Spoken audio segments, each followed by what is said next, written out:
الصالحين اللهم اجعل هذا البلد آمنا مطمئنا. Yang kaso taguling kanay. So daday kahimo ko huda ka. Aman amay people.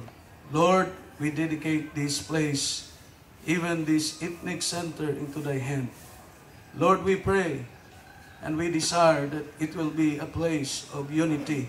This is a great honor for Iligan City to have this ethnic center, a very unique one. In fact, the tourism from Manila ni visit sa Atua, first time sila nakadungog og ethnic center. That was 2003. So pila na katuig, 9 years ago.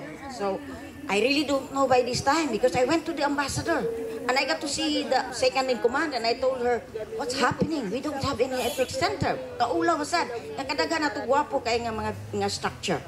Wala kay ang atong museum na sarado.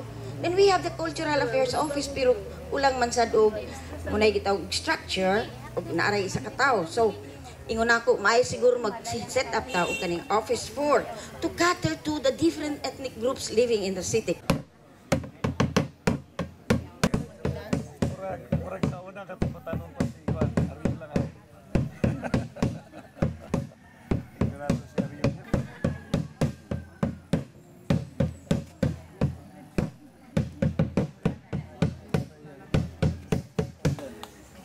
Ang akong pagdaig, akong gisugdan kaganiha kang Dr. Melchi, because whether we like it or not, ang ethnic center iyag yun ning pet project.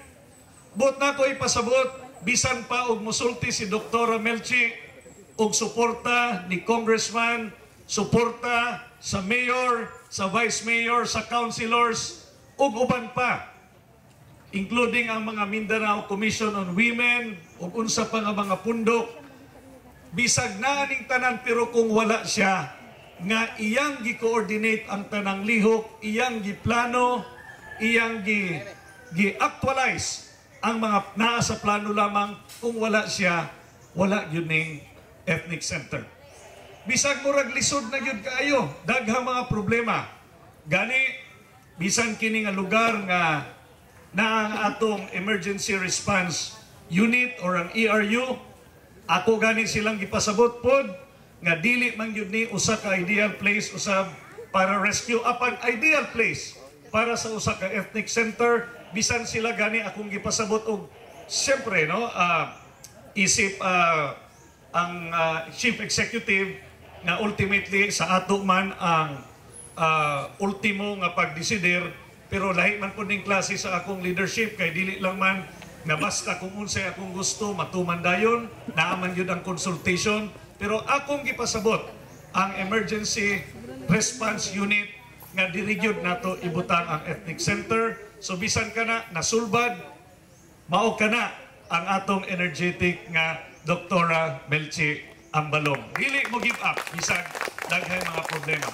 Mark Bulmonte, gusto gayod butambong aning atong launching sa pagbuhat sa atong ethnic center diri sa Syudad Siligan, pero tungod sa mga buluhaton nga kinahanglan yang atubangon kay kaybaw naman ta umaabot naman po ang daghan bugnong lugaynon ug ang atong congressman naningkamot gayud og pag-ugmad og pag-develop og mga programa sa Syudad Siligan.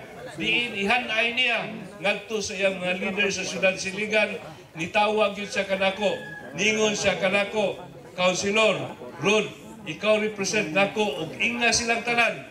Congratulations for the job well done.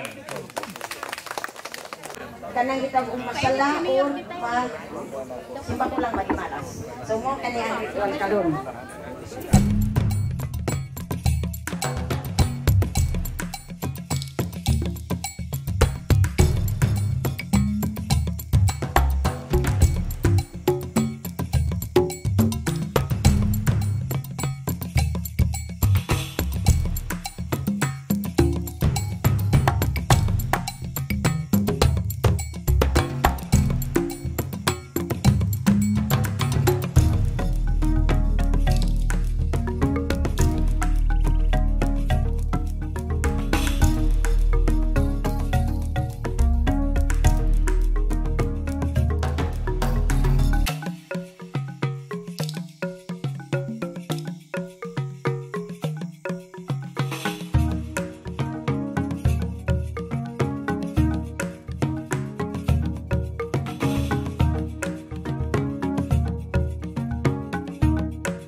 Una sa tanan, pasalamat ko sa mga nintambong karon sa atong groundbreaking sa atong ethnic center. Pero dunay gwapong idea ni Congressman na Iligan should be called City of Tribe People, composed of Maranao, Higaonon, and Christian.